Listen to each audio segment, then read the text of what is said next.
जय हिंद दोस्तों। आज की इस वीडियो में जानेंगे शासन के अंग के बारे में। इसके पहले वाले वीडियो में हमने क्या पढ़ा था, शासन के प्रकार के बारे में पढ़ा था, मतलब साम्यवाद, गणराज्य, राजतंत्र, लोकतंत्र, सबके बारे में हमने डिटेल से अध्ययन किया था। अब इसमें क्या करेंगे भैया, शासन के अंग यानी ऑर्गन्स ऑफ गवर्नमेंट के बारे में अध्ययन करेंगे। अगर आप भैया इसके बारे में कार्यपालिका क्या होती है, विधायिका क्या होती है, न्यायपालिका, इसके बारे में आप जानते होंगे कि भैया विधायिका कानून बनाती है और कार्यपालिका लागू कराती है इसी चीज को, और न्यायपालिका क्या करती है, लागू जैसे उसका उल्लंघन करने पर दंड देती है। इतना जानते हैं। अगर इतने के लिए आप ये वीडियो देखने आए देख कर जा सकते हैं। अगर इसके बारे में विस्तार से अध्ययन करना, कार्यपालिका के भी कई प्रकार होते हैं, न्यायपालिका का शक्ति क्या होता है, ये कितना बराबर होती है, मतलब सब कुछ इसके बारे में एकदम ए टू जेड अध्ययन करने के व्यवहारिक रूप से एकदम, तो आप वीडियो के लास्ट तक बने रहिए। चलिए देखते हैं विधायिका क्या करती है, कानून बनाती है। भैया कानून कौन बनाता है, अब आप क्या होंगे कई एक विशेष क्षेत्र में होंगे जहां से आप क्या करते हैं, एक संसद को चुनते हैं। तो भैया 10 लाख नागरिकों के ऊपर एक संसद होता है, जो कि मतलब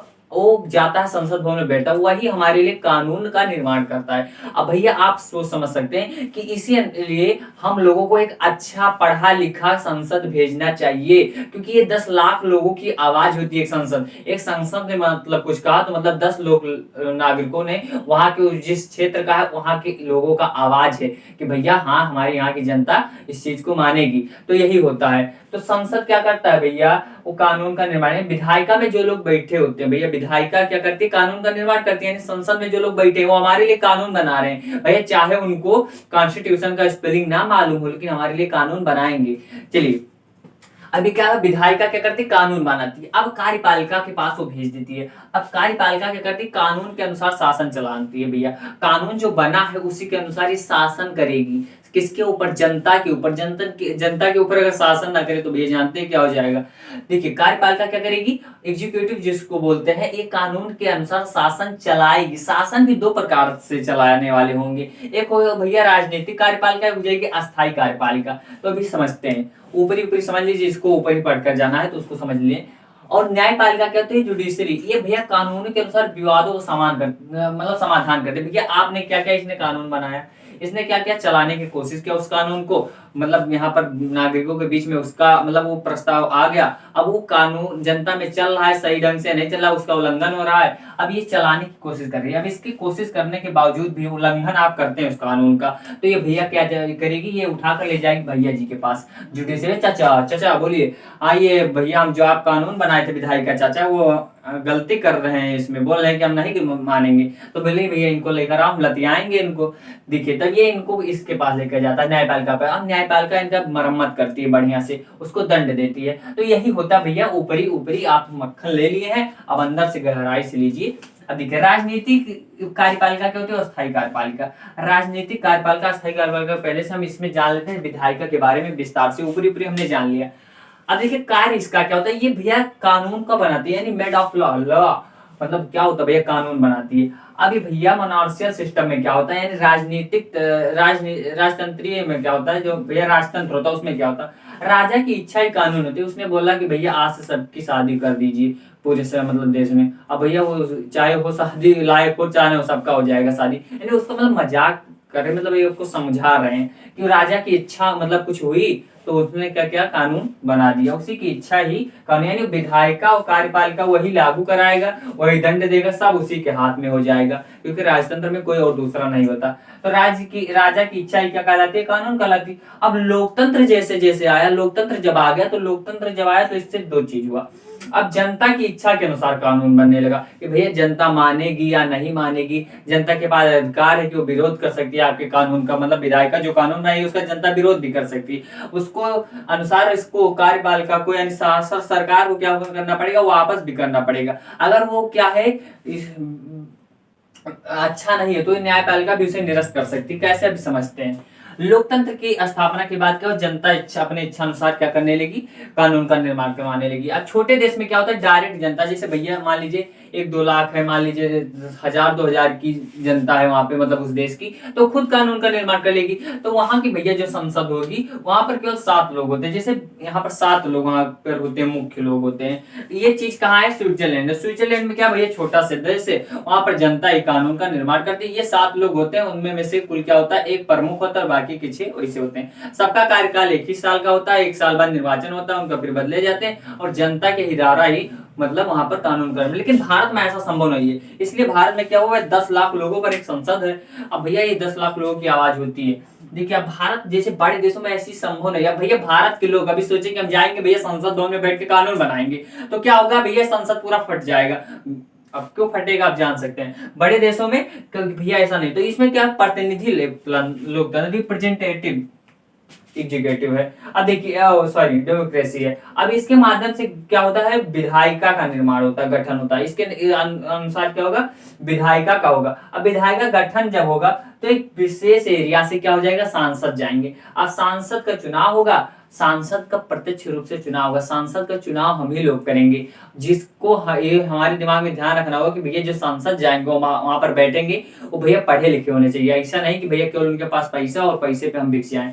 तो हमें क्या करना है, एक अच्छे सांसद का भेजना, तभी तो हमारे देश का विकास होगा। जब अच्छा कानून आएगा तभी तो भैया वो कानून बना दिए, मजबूरन हम उसका पालन कर रहे हैं तो मजा तो थोड़ा ना आएगा।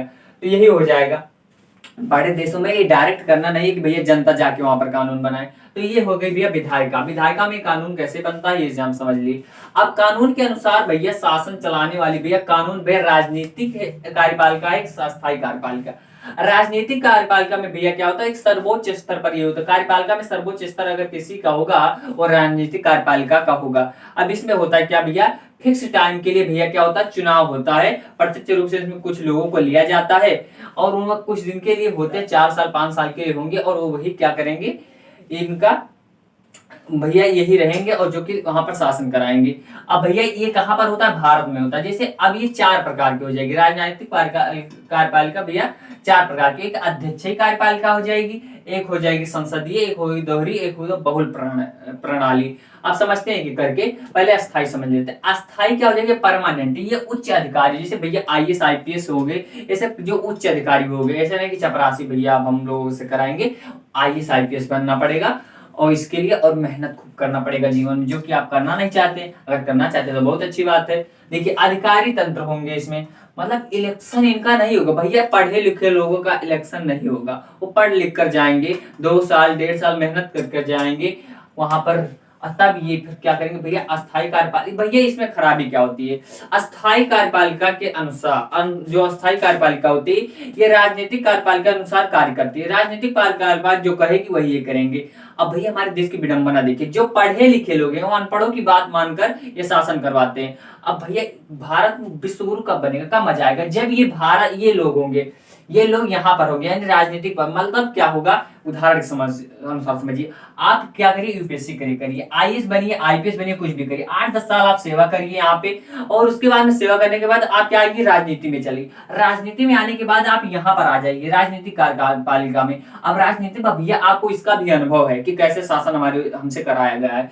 अब यहाँ से अनुभव लेने के बाद अब अगर यहाँ पर आ जाते हैं 8-10 साल बाद, आप जिस क्षेत्र के होंगे, अगर एक IAS IPS जब संसद बनेगा तो भैया वहां की समझ लीजिए कितना व्यवस्था बढ़िया होगी, एक शिक्षित इंसान होगा। तब जब यहाँ पर वो बैठेगा, कौन बैठेगा, एक IAS IPS बैठेगा राजनीतिक कार्यपालिका में, उस चुनाव के अनुसार वो बैठेगा 4 साल 5 साल के लिए जो बैठेगा। और उसके बाद में जब ये इन लोगों का आदेश देगा जो यहाँ पर IAS IPS बने, तो भैया IAS IPS ये पहले से रह चुका है, अब इसके बाद में ये फिर हो गया है। अब क्या बन गया है, अभी राजनीतिक कार्यपालिका में आ गया, यानी कि अब इसका इलेक्शन हुआ। ये भी शिक्षा कुछ से छोड़कर, मतलब ये इसका क्या कि जनता ने चुनाव किया। अब जनता चुनाव करके जब भेजिए तब ये इस पर किस पर क्या करेगा, हुकूमत दिखाएगा, मतलब इनको कहेगा कि भैया आप इस तरह से करो, उस तरह से करो, तब क्योंकि इसके पास इसका भी अनुभव है। अब इसके पास, इन लोगों के पास इस चीज का अनुभव थोड़ा सा भी नहीं है, क्योंकि लोग अशिक्षित, मतलब ऐसा नहीं कि एकदम से अशिक्षित है, लेकिन जितना ज्ञान एक IAS IPS अधिकारी में होगा उतना एक सांसद के अंदर नहीं होगा, ये मैं निश्चित रूप से कह सकता हूँ। अगर आप IAS IPS बनने के बाद यहाँ पर आते और यहाँ से रहने के बाद में आप इन लोगों के ऊपर शासन करते, फिर यही लोग आएंगे, फिर यही लोग करेंगे, तो भारत की व्यवस्था कितनी बढ़िया हो जाएगी।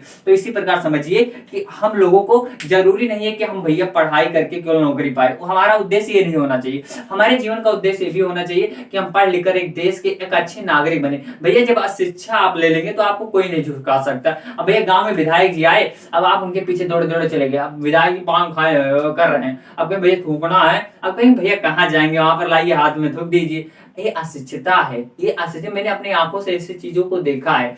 तो भैया अगर आप पढ़े, कोई आईएएस आईपीएस आता मैं तो नहीं देखता हूँ कि उसके पीछे भैया कोई जाता है या वो कहता है कि भैया हमें पान थूकना है, क्योंकि शिक्षित हो, पान खाकर नहीं आएगा आपके गाँव में। ये सब हमारी सेवा करने वाले हैं, और हम क्या करते हैं, हमारे गाँव में अगर कोई विधायक है कि भैया दौड़े दौड़े चलेंगे, ऐसा नहीं होना चाहिए, क्योंकि वो हमारे ही पैसों से, हमारे टैक्स के द्वारा वो इतने अच्छे पोजीशन पर है और राज करते हैं। वो हमारे क्या है, नौकर है एक प्रकार से। इसलिए हमें क्या किसी के पीछे गिड़गिड़ाना नहीं चाहिए, क्योंकि आप जब शिक्षा ग्रहण कर लेंगे तो ऐसा सब मतलब देखने को नौबत नहीं आएगा कि वह आए भैया पान थूके वो कर रहे हैं, अब आप कहेंगे भैया थूक दीजिए, हमको थूकना तो हाथ ही में थूक दिए, वहां पर कहाँ जाएंगे, आप तो विधायक जी हैं, 500 भी जाते जाते रख देंगे। ऐसा नहीं होना चाहिए, ठीक।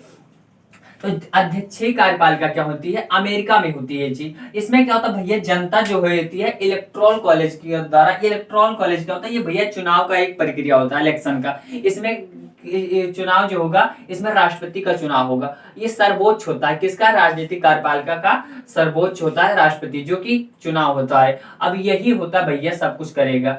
अब इसका इलेक्टोरल कॉलेज क्या होता है, इसका मतलब एक अलग वीडियो बनाएंगे कि अमेरिका में कैसे चुनाव होता है। चलिए आगे देखते हैं। तो ये अध्यक्षीय कार्यपालिका कहाँ पर होती है, अमेरिका में होती है। यहाँ पर क्या होती है, जनता इलेक्टोरल कॉलेज के द्वारा राष्ट्रपति का चुनाव करती है, जिसके द्वारा एक राजनीतिक कार्यपालिका का सर्वोच्च होता है, और यही कानून के बारे में कुछ भी करता है। संसदीय कार्यपालिका क्या होती है, भारत में होती है भैया, संसदीय कार्यपालिका में भारत में होती है। ये भारत और इंग्लैंड जैसे देशों में होती है।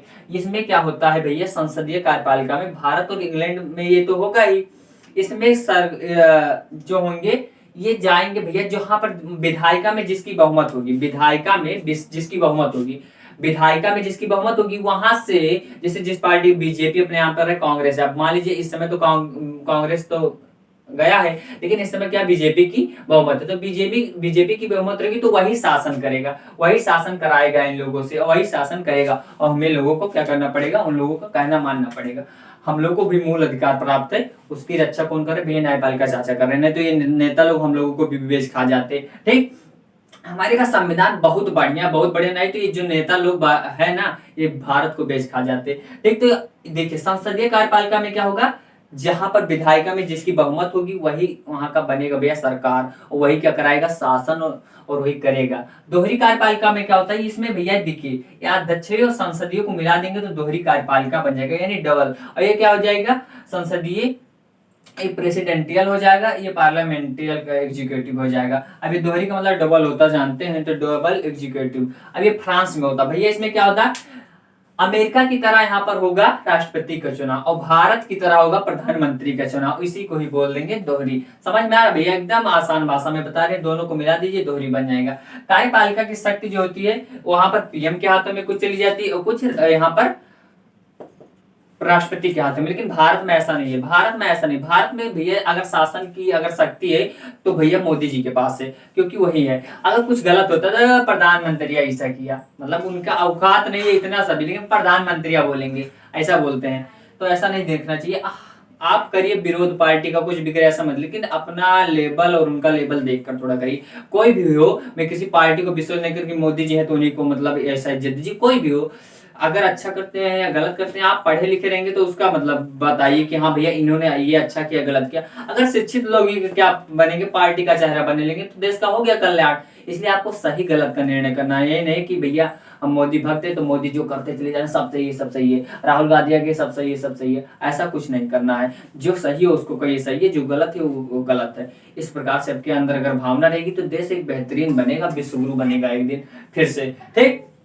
अब बहुल प्रणाली में क्या होता है, ये भैया स्विट्जरलैंड की कहानी जो कि हम आपको कई बार सुना चुके हैं कि 7 लोग इसमें होते हैं भैया, मुख्य लोग सर्वोच्च होते हैं यहाँ की विधायिका में, और वहाँ वही लोग भैया बेचारे बैठे रहते हैं, और जनता आती है, कानून बनाती है, चली जाती है। ये लोग भैया नाम मात्र के होते हैं। ये छोटे देशों में संभव है, बड़े देशों में संभव नहीं है, हमने बताया है। कानूनों के अनुसार विवादों का समाधान कार्य जो भैया यही होता है, इसका होता है कानूनों के अनुसार विवादों का समाधान। दूसरा कारण, ये न्यायपालिका और कार्यपालिका लगभग बराबर होती है। कैसे बराबर होती है समझते हैं। जैसे कोई बहुत बड़ा जटिल मतलब क्या होता है, कठोर कानून बना दिए इन्होंने, और अस्पष्ट कानून है, उसको समझ में नहीं आ रहा, तब भैया अब इन लोगों के समझ में कहाँ आएगा, इन लोगों के समझ में कहाँ आएगा, तो बना दिए। अब जब किसी को समझ में नहीं आएगा तो ये भैया न्यायपालिका में जाएगा। अब न्यायपालिका में जो भैया हमारे पढ़े लिखे जज लोग बैठे, आप इसको स्पष्ट करेंगे, मौलिक रूप से इसकी व्याख्या करेंगे अच्छे से। अभी व्याख्या करते करते ये कानून का रूप लेगी, उनको उसको क्या कर देते, सरल कर देते। क्या करते हैं, जिसको समझ में ही नहीं आएगा वो सरल क्या करेगा, तो जज लोग जो होते हैं भैया, ये हमारी न्यायपालिका में जो लोग बैठे हुए इसको सरल कर देते हैं, एकदम इजी कर देते हैं, इजी बेस से समझा देते हैं और उस कानून को भी इजी कर देते हैं। अब इसी को भैया ये रूप ले लेती है कानून का। अभी कानून का दर्जा ले लेगी कि भैया ये कानून हो गया, आप जटिल बनाए थे, अस्पष्ट बताए थे, लेकिन हमने क्या कर दिया, इसको बढ़िया से तैयार कर दिया, जिसे क्या कहा जाएगा, जजमेंट लॉ, यानी भैया न्यायिक निर्माण कानून ये हो जाएगा। पावर ऑफ इंडियन जुडिशरी भैया, अब जिस इनके द्वारा ये भैया क्या, अब आप इनको समझ में आ गया कि भैया ये भी कम नहीं है, क्योंकि उनके द्वारा अस्पष्ट क्या हुआ चीज इन्होंने स्पष्ट कर दिया और जनता के सामने रखा, तो जनता लोग मान गए बढ़िया से। अब ये हो गया। अब पावर ऑफ इंडियन जुडिशरी मतलब क्या होता है भैया, न्यायिक पालिका जो न्यायिक परिषद होगा इसकी भैया शक्ति क्या है, भारतीय न्यायिक परिषद की। तो विधायिका द्वारा क्या होता है, निर्मित कानून को ये बंद भी कर सकते हैं। जब विधायिका ने कोई कानून पारित किया तो भैया क्या कर सकते हैं, प्रतिबंध में लगा सकते हैं। जैसे अब विधायिका कहे कि भैया आज इसे सबको सांस लेने की सीमित मतलब सीमित मात्रा में सांस लेंगे, इससे ज्यादा नहीं लेंगे, ऑक्सीजन लेवल इतना ही रहेगा। अब भैया ये तो प्राकृतिक देन है, तो ये क्या करेंगे भैया, पढ़े लोग भैया बोलेंगे भैया आप इस पर प्रतिबंध नहीं लगा सकते, ये तुरंत अवैध कर देंगे उस कानून को। तो ये प्रकार मतलब आपकी सांस पर जब प्रतिबंध लगने लगेगा तो ये तो भैया बैठे किस लिए, हम लोगों की रक्षा के लिए। तो हमारी भैया जो हमारा मूल अधिकार इसकी रक्षा करते हैं भैया ये सब, नहीं तो ये सब लोग हम लोगों को जीने ना दे। तो विधायिका वाले गलती हो गया, गलती क्या हो गया, गलती कुछ नहीं हुआ। अब ये न्यायपालिका को भैया क्या करेंगे, या अभेद कर देंगे उस कानून को कि भैया सांस आप लीजिए, बराबर लीजिए। अब भैया राज्यों के हाई कोर्ट जो होते हैं, हाई कोर्ट उच्च भैया न्यायालय, वो भैया किसके अंदर होते हैं, सुप्रीम कोर्ट के अधीन होते हैं। ऐसा नहीं कि भैया आप कहेंगे हम ये करेंगे वो करेंगे। दिल्ली में आप जाइएगा हाई कोर्ट में, जितने भी लोग हाई कोर्ट है दिल्ली के द्वारा, दिल्ली में जो सुप्रीम कोर्ट है उसके अंडर हो जाएंगे, ठीक, यानी उसके अधीन होते हैं। और न्यायिक पुनरीक्षण, आई होप आप इन सबको चीजों के बारे में बढ़िया से जानकारी मिल गई होगी, विधायिका, कार्यपालिका, न्यायपालिका। अगर भैया आप मतलब बढ़िया से जान गए हैं तो कमेंट में बता दीजिए कि हाँ भैया मजा आ गया। मिलते हैं नेक्स्ट वीडियो में, तब तक के लिए जय हिंद।